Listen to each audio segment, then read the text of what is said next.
யதிராஜராய் காஞ்சிபுரத்திலே திகழ்ந்திருந்த ஸ்ரீ ராமானுஜர் திருவரங்கப் பெருமாள் அரையரால் அழைக்கப்பட்டு திருவரங்கம் சென்று அங்கே ரங்கநாதனால் உடையவராக ஏற்கப்பட்டார். இந்த சம்பிரதாயத்தை வழிநடத்துவதற்காகவே அரங்கன் அவரை நியமித்தார்.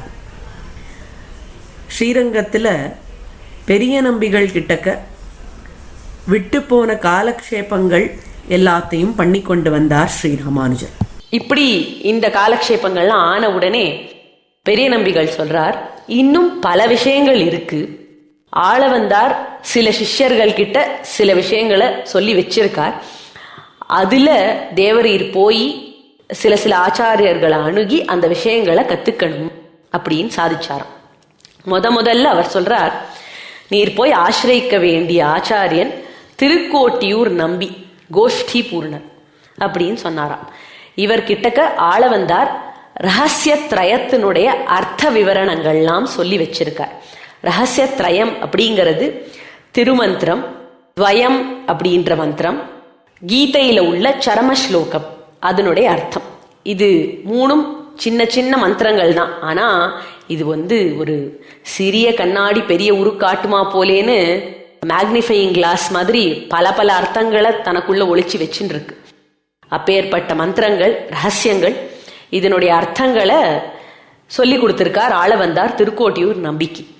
திருக்கோட்டியூர் நம்பி ஆளவந்தாருடைய பரமசிஷ்யர்.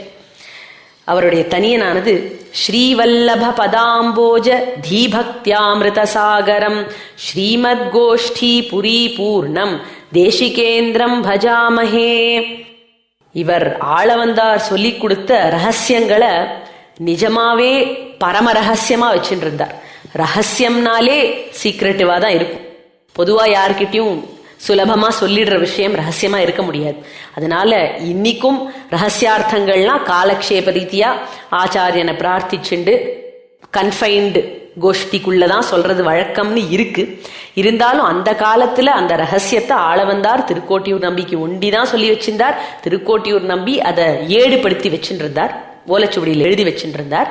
அந்த ஓலைச்சுவடியை பரம ரகசியமா வச்சுருந்தார். எப்படி வச்சிருப்பாருன்னா, தன்னுடைய ஆத்துல அந்த பரன் மேல அட்டிக்ல வச்சுருப்பாராம். அவருக்கு அந்த கிரந்தத்தை சேவிக்கணும்னா அவ ஆத்துல கூட இருக்கக்கூடிய மனுஷால் கிட்ட அவருக்கு சந்தேகம் உண்டா. அதனால எல்லாரும் கோவிலுக்கு அனுப்பிச்சுட்டு கதவை தாப்பா போட்டுண்டு அந்த கிரந்தத்தை எடுத்து சேவிச்சுட்டு அப்புறம் திருப்பி பரன் மேல வச்சுடுவாராம். ஒரு லோபி பைசாவை எப்படி காப்பாத்தி வைப்பான், அதை போல இந்த ரகசியத்தை காப்பாத்தின்னு இருக்கார் திருக்கோட்டியூர் நம்பி. என்ன காரணம்னா, ரகசியத்தினுடைய வேல்யூ அந்த மாதிரி, அதனுடைய மகிமை தெரியாதவாளுக்கு போய் அந்த அர்த்தங்களை சொல்லிடக்கூடாது அப்படிங்கிற ஒரு ஆத்துரம் தான், வேற எதுவுமே இல்லை. இப்பேற்பட்ட திருக்கோட்டியூர் நம்பிய ஆசிரியிக்க ராமானுஜர் வந்தார். வந்து திருக்கோட்டியூர் நம்பிய சேவிச்சு விஷயத்த சொன்னார். இப்படி பெரிய நம்பிகள் சாதிச்சதுண்டு, ரகசியார்த்தங்களை கிரகிச்சிக்க அடியேன் வந்திருக்கேன் அப்படின்னு சொன்னதும் திருக்கோட்டியூர் நம்பி முகம் கொடுத்து பேசவே இல்லையாம். இதெல்லாம் அவ்வளோ சுலபத்தில் சொல்லிட முடியாது, போயிட்டு வாரும்னு அனுப்பிச்சுட்டார். இது ஒரு தடவை இந்த மாதிரி நடக்கல, 17 தடவை அலையறார். போயிட்டு வருவார் ராமானுஜர். எங்க? ஸ்ரீரங்கத்திலிருந்து திருக்கோட்டியூருக்கு. ஸ்ரீரங்கம் எங்க இருக்கு, திருக்கோட்டியூர் எங்க இருக்கு? இது அந்த காலம் கால்நடையா நடந்து போகணும். இப்படி நடந்து போயிட்டு வரார். ஒரு தரமும் திருக்கோட்டியூர் நம்பி அடுத்த தரம் வாரும், அப்புறம் பார்க்கலாம், இந்த தரம் சௌரியப்படாதுன்னு என்னமோ சால்ஜாப்பு சொல்லிட்டு இருக்கார். அவருக்கு நோக்கம் என்னன்னா, ராமானுஜரை டெஸ்ட் பண்ணணும். இவருக்கு ஒழுங்கான ஒரு சின்சியரிட்டி ஆஃப் பர்பஸ் இருக்கான்னு பார்த்துட்டு இருக்காரு தன்னாள், அவ்வளவுதான், வேற எதுவுமே இல்லை. இப்படி 17 தடவை ஆச்சு. ஆனதும் ராமானுஜருக்கு மனசுல கொஞ்சம் வருத்தம் ஏற்பட்டுதான். அடியனுக்கு தான் ஸ்ரத்தா போர்ல போல இருக்கு, இப்படி ஸ்ரத்த இருந்திருந்தா சாதிச்சிருக்க மாட்டாரான்னு வருத்தப்பட்டுண்டாராம் பெரிய நம்பிகள் கிட்ட. இந்த சந்தர்ப்பம் திருக்கோட்டியூர் நம்பி ஸ்ரீரங்கத்துக்கு வந்தார். வரும்பொழுது பெரிய நம்பிகள், ராமானுஜர் பாத்திரம் தான், அவருக்கு அவசியம் அனுகிரகிக்கணும் இந்த ரகசியங்களை அவர் சிபாரிசு பண்ணாராம். இது மட்டும் இல்ல, அவர் ஸ்ரீரங்கத்துல இருக்கும் பொழுதே ரங்கநாதனும் சொப்னத்துல தோன்றி ராமானுஜனுக்கு இந்த மாதிரி ரகசியார்த்தங்களை அவசியம் சொல்லணும்னு சிபாரிசு பண்ணியிருக்கார். இப்படி சொன்னதும் திருக்கோட்டியூர் நம்பி ராமானுஜருடைய மடத்துக்கு போய் இந்த தரம் வாரும் திருக்கோட்டியூருக்கு அப்படின்னு சொல்லிட்டு அனுப்பிச்சாராம். உடனே ராமானுஜர் கிளம்பி போறார், ரொம்ப ஆசையோட போறார். ஒரு சிஷ்ய கோஷ்டியை கூட கூட்டின்னு போனாராம். யாருன்னா நடாதூர் ஆழ்வான், கூரத்தாழ்வான், முதலிய அந்தரங்கமான சிஷ்யர்களை கூட்டிண்டு அங்க போறார். திருக்கோட்டியூர் போய் 18வது தடவை சேவிக்கிறார். 18வது தடவை இந்த ரகசியார்த்தத்தை கேட்கறதுக்காக வந்திருக்கார் திருக்கோட்டியூருக்கு. சேவிச்ச உடனே சொன்னாராம் திருக்கோட்டியூர் நம்பி, இந்த பரீட்சையெல்லாம் உமக்கு தான் நான் வச்சேன், அதுல நீர் தேறிட்டீர். உம்முடைய அந்தரங்கர்கள் இந்த சிஷ்யர்களா இருந்தாலும் இவாளுக்கு அடியேன் சொல்றதா இல்லை, உமக்கு மட்டும் இந்த ரகசியங்களை அனுகிரகிக்கிறேன், வந்து கேட்டுக்குவோம் அப்படின்னு சொல்லிட்டு பாக்கி சிஷ்யர்கள் எல்லாம் வேற இடத்துல உட்காத்தி வச்சுட்டு இவரை மட்டும் ஒரு மூலையில அழைச்சிட்டு போய் ரகசியார்த்தங்கள் எல்லாம் அனுகிரகிச்சார். பரம சந்தோஷம் ஏற்பட்டது.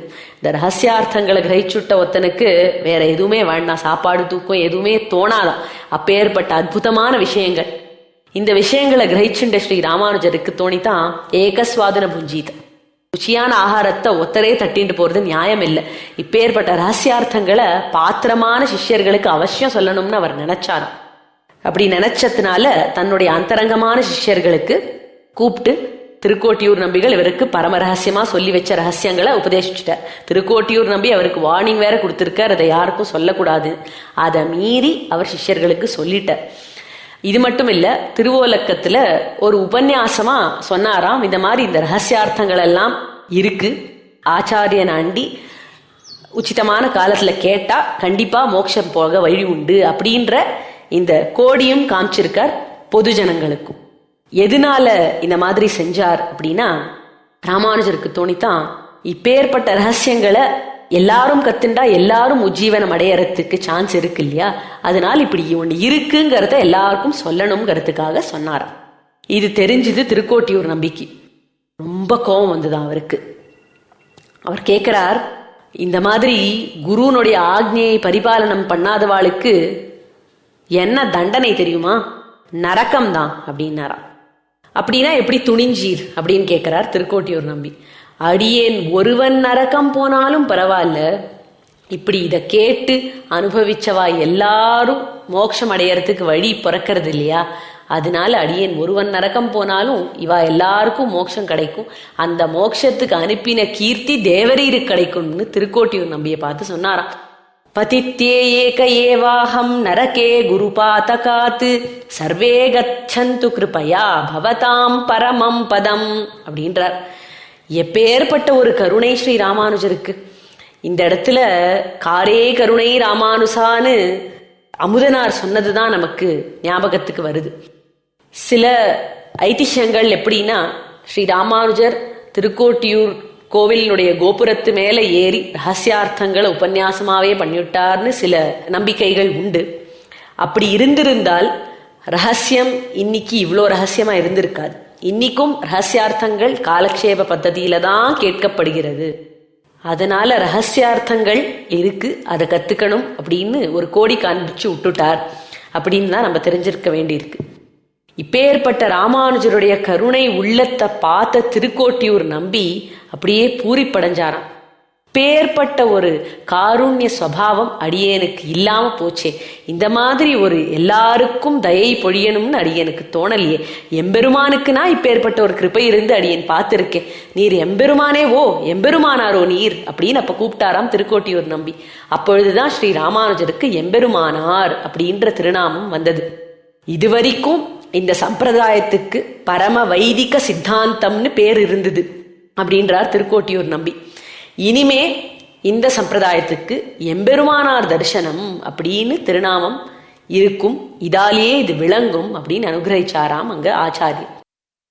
அடுத்ததாக ராமானுஜர் ஒரு ஆச்சாரியனை போய் அன்றார். அவர் யாருன்னா ஸ்ரீ மாலாதரர் திருமாலையாண்டான் அப்படின்ற ஆளவந்தாருடைய சிஷ்யர். திருமாலையாண்டான் கிட்டக்க திவ்ய பிரபந்தங்களுடைய அர்த்தங்களை கத்துக்கிறார். திவ்ய பிரபந்தங்களுடைய அர்த்தம் இப்பொழுது பகவத் விஷயம்னு நம்ம காலக்ஷேபம் பண்றோம். இந்த பகவத் விஷயம் பிறகு வந்தது. பகவத் விஷயத்தினுடைய சோர்ஸ் ராமானுஜர் இங்க திருமாலையாண்டான் கிட்ட பண்ணின காலக்ஷேபம் தான். ஸ்ரீமாலாதர விதுஷா ச திவ்ய சூரி புரோக்த திராமிட நிகமோத்தமர்த்தமாப தத்கான கிரமமபி ரங்கி காயகார்யாத் ஸ்ரீராமாயண கதிதம் விஷாத்ரிபூர்ணாத் அப்படின்னு திவ்ய சூரி சரித்தம் சொல்றது. இப்படி மாலாதரர் கிட்டக்க திவ்ய சூரி புரோக்த திராமிட நிகம அர்த்தங்களை, அதாவது பிரபந்தங்களுடைய அர்த்தங்களை கத்துண்டார். இதனுடைய கான கிரமத்தை, அதாவது எப்படி இது அரையர் சேவையா பண்ணணும் அப்படிங்கறத திருவரங்க பெருமாள் அரையர் கிட்ட கத்துண்டார். இது மட்டும் இல்ல, திருவரங்க பெருமாள் அரையர் கிட்ட அவர் முக்கியமா சில நல்வார்த்தைகள் கேட்டார் அப்படின்னு சம்பிரதாயத்துல உண்டு. என்ன நல்வார்த்தைகள்னா, எப்படி ஆச்சாரிய நிஷ்டை ரொம்பவும் வசத்தியான ஒன்று அப்படிங்கறத தெரிஞ்சுண்டாராம்.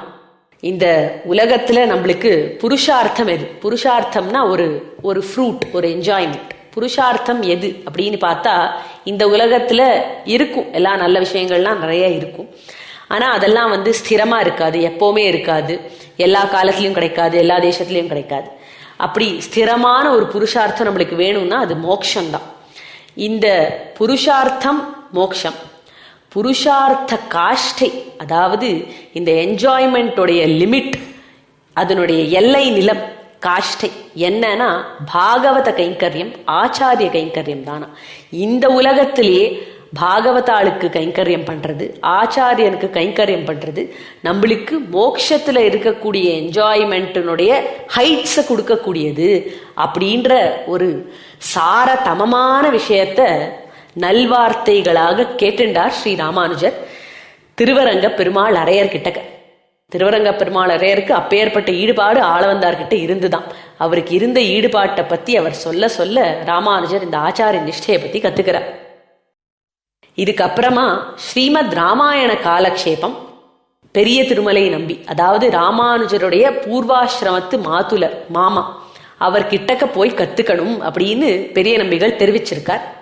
இது இப்போ நடக்கல, கொஞ்ச நாள் கழிச்சு ராமானுஜர் யாத்திரையா போர்ச்சே ஸ்ரீமத் ராமாயண காலக்ஷேபம் பண்ணினார். இந்த காலகட்டத்துல ஒரு முக்கியமான சிஷ்யர் சேருகிறார் ஸ்ரீ ராமானுஜர் கிட்டக்க. யாருன்னா பெரிய திருமலை நம்பியாகிய ராமானுஜருடைய பூர்வாசிரமத்து மாதுலருக்கு மச்சினர் பிள்ளை கிடாம்பி ஆச்சான் அப்படின்னு ஒருவர் ஆசிரியிக்கிறார் ஸ்ரீ ராமானுஜரை. அவருக்கு ராமானுஜர் கிட்டக்க அபாரமான பக்தி. இவர்தான் பிற்காலத்துல மடைப்பள்ளி ஆச்சான் அப்படின்னு பிரசித்தமாய் இருந்தவர். இவருடைய பரம்பரையில தான் சுவாமி தேசிகனுடைய சம்பந்தம் நமக்கு கிடைக்கிறது. அது அப்புறமா பார்க்கலாம். இப்பொழுது ராமானுஜருக்கு எப்படி பஞ்ச ஆச்சாரியர்கள் இருந்தார்கள் அப்படிங்கிறத நம்ம பார்த்தோம். முதல்ல அவருக்கு சமாசிரயணம் செய்து வைத்த பெரிய நம்பி, அடுத்தபடியாக திருக்கோஷ்டியூர் நம்பி அவருக்கு ரகசியார்த்தங்கள் சொன்னவர், மூன்றாவதாக திருமாலை ஆண்டான் அவருக்கு திருவாய்மொழியின் அர்த்தங்களை சொன்னவர், நான்காவது திருவரங்கப் பெருமாள் அரையர் ஆச்சாரிய நிஷ்டையை பற்றி கற்றுக் கொடுத்தவர், ஐந்தாவது பெரிய திருமலை நம்பி ஸ்ரீமத் ராமாயண ரகசியார்த்தங்களை சுவாமி ராமானுஜருக்கு தெரிவித்தவர். இப்படி பஞ்சாச்சாரியனை கொண்ட சுவாமி ராமானுஜர் மிகவும் தேஜஸ்வியாக திருவரங்கத்திலே திகழ்ந்து வந்தார்.